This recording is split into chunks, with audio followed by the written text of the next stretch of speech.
Well, the thug-in-chief continues his thuggish ways. Donald Trump is now threatening to take over Washington, D.C. Listen to this sheer stupidity.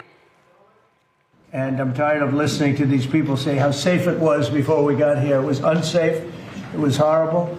And Mayor Bowser better get her act straight or she won't be mayor very long, because we'll take it over with the federal government, run it like it's supposed to be run. The numbers were horrible. It was a crime-infested rat hole. And they do have a lot of rats. We're getting rid of them, too. Y'all, he's a liar. He's a liar. Doesn't support as well. And the folks at WJLA also did their own reporting about what's going on as well. And guess what? They're not arresting for folks for violent crime. Not doing that. It's actually a whole bunch of misdemeanors. That's what's actually going on. WJLA said that the White House, they said 7 News obtained a copy of the breakdown of each arrest outside of immigration and customs enforcement apprehensions, which show that the majority of the arrests and interactions aren't for violent crimes. It noted every documented arrest during the takeover, the U.S. Marshal Service says it's responsible for the overall operations. Outside of immigration enforcement, there have been 379 arrests documented. There were, according to them, give me 1 second. Let me pull this up again. At an error here. There were 379 arrests documented. More misdemeanors and traffic citations than violent crime arrests. A total of 377 citations and quoted other arrests. Violent arrests, 9 arrests are recorded, which include homicide and sex crimes. He's a liar, Matt. He's a flat out liar. And the media stood there and allowed him to lie. I mean, yeah, that's part and parcel of what we've seen them do with him. And, the reality is the facts don't matter. The data doesn't matter. I mean, I saw Larry Krasner recently just up the road in Philly talking about how Philly is at like its 50-year low, I think, in homicides this year. But what does Trump do? He comes out and says, Philly and Oakland and all these cities are dangerous, despite the data unequivocally showing that those places are safer than they have been because crime is down. And the reality is his base doesn't care about that. And for whatever reason, the media is not checking him on that.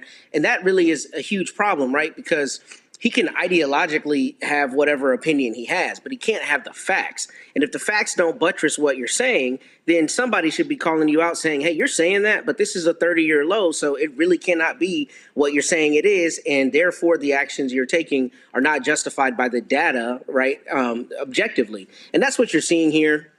And it's interesting because, as a former prosecutor, I saw this same thing on a very local level with conservatives. You know what they do? They talk tough on crime all the time. And then they would come sit in my office when Buffy got a little too drunk leaving the college, and they would tell me about how she deserves a second chance, right? But the black kids across town, the mongrels across town, are not supposed to get that opportunity. And that is at play in this very situation with Trump in D.C. Because even if the crime is down, it doesn't matter. You're not talking about the kids from Georgetown and George Washington and all the college kids. What he's trying to do is say all of these people in D.C. are criminals, and it doesn't matter what the data actually says about how the crime is down.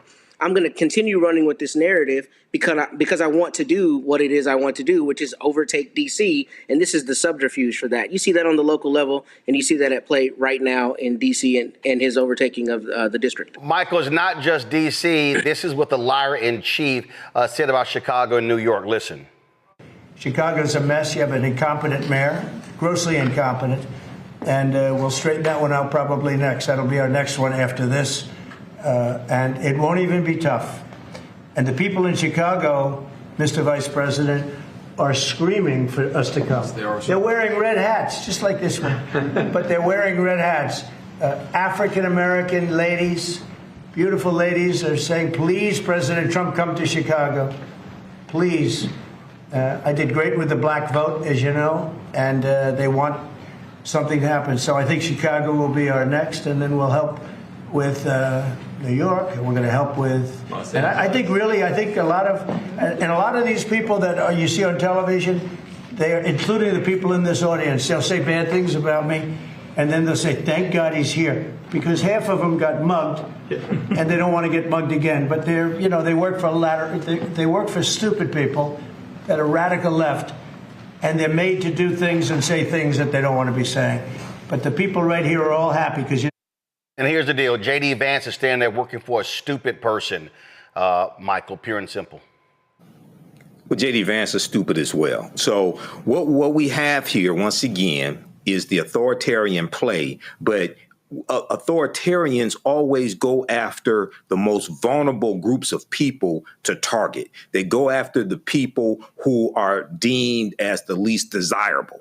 Adolf Hitler went after those who were handicapped, went after those who were part of the LGBT community. He also went after Afro-Germans. Here you see Donald Trump talking about Chicago. Well, the Huffington Post, they just posted their article and he's saying, all these African-American ladies want me to come in, things like this. But Huffington Post just posted, they said, considering Kamala Harris beat Donald Trump in Cook County, Illinois, by about 75%, by about a 75% margin, there were a lot of social media skeptics to what he's saying. But this is the model that he's trying to roll out across the country. OK, now it's going to be harder in other states like Illinois and California, things like this, because they actually have governors where Washington, D.C. does not. But this is why we have to fight this. OK, this is the playbook. And this is straight out of Project 2025, as Robert Patillo said yesterday. I think it was yesterday on your show, where he talked about page 555 for Project 2025.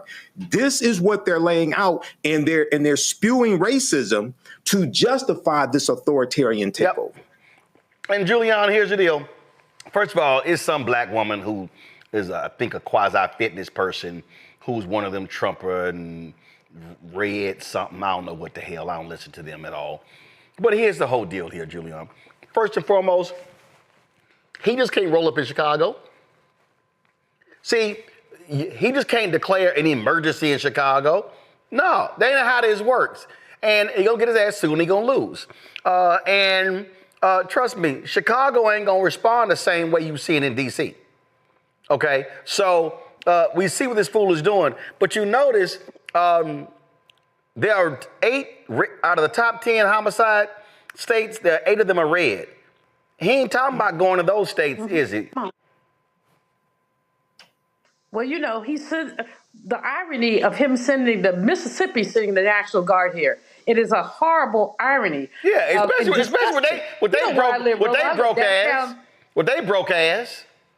Not only with their broke asses, but also with their crime-ridden asses. I mean, go to Jackson, Mississippi. He's afraid to do that. But let me tell you, downtown D.C., and in the past week, we have seen off 14th Street where, it's a young people central. This guy who runs a restaurant, a kind of clubby place, said last Saturday night, he said they had about 30% of the people they usually have. 2 couples on the dance floor. I was walking up 14th Street, and anyway, I saw these 2 young brothers, very attractive young brothers. They were so clean cut. And this person stopped them, asked them for ID. One of the young brothers said, my daddy is a lawyer. I don't have to give you nothing. The woman, it was a black woman, National Guard, and she started clowning them. I just walked over. I said, young man, do me a favor. And this lets you know they were well bred. They said, yes, ma'am. I said, keep walking. I said, just keep walking. You don't have to deal with her. And she told me, well, can you give me your ID? I bust out. I'm like, fool, have you lost what little piece of mind you used to have? What are you doing here? You can't arrest anybody. You're just harassing people. But up and down 14th Street, they're going restaurant to restaurant, Roland. Up in Shepherd Park, restaurant to restaurant in Adams Morgan, asking people if any of their employees are undocumented. I live in a police state. We live in a police state. And the fact that the man is selling wolf tickets that he cannot cash, he cannot get any governor of a blue state, Kathy Hochul, Pritzker, these people are not going to call their National Guard out for this nonsense. Plus, crime in D.C. is down.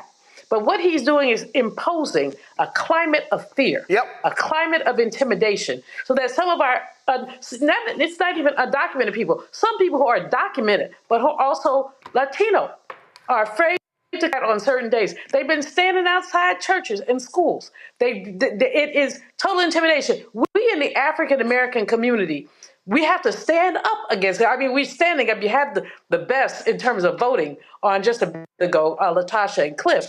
But we have to, what did James Bond say? When they come, somebody else said it. If they come for me in the morning, they come for you tonight. And guess what? What they're I'm trying to blaming figure it on I'm trying to figure the out. people is going to happen to us. I'm trying to figure out where are all these FBA Negroes?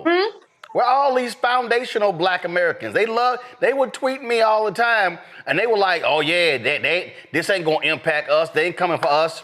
Where all the FBA? What the FBA B1 ADOS folks?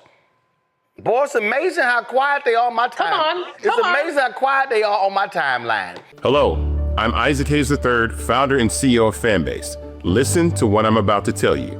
The window to invest in Fanbase is closing. We've raised over $10.6 million of our $17 million goal.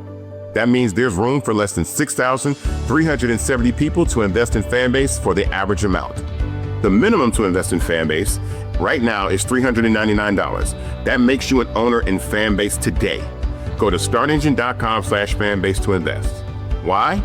Because current social apps have taken advantage of users for far too long, with content suppression, shadow banning, harmful racist content, and no real tools for monetization and equity. Fanbase has over 1.4 million users and counting, allowing anyone to reach all their following and monetize their content from day one. Social media is the new TV, and whoever owns the apps that distribute that content have the opportunity to own potential billion-dollar companies. While big platforms with uncertain futures are failing to serve their users, Fanbase is stepping up to fill the gap. Don't wait until it's too late. Invest now, invest for yourself and your future. Go to startengine.com/fanbase and own the next generation of social media.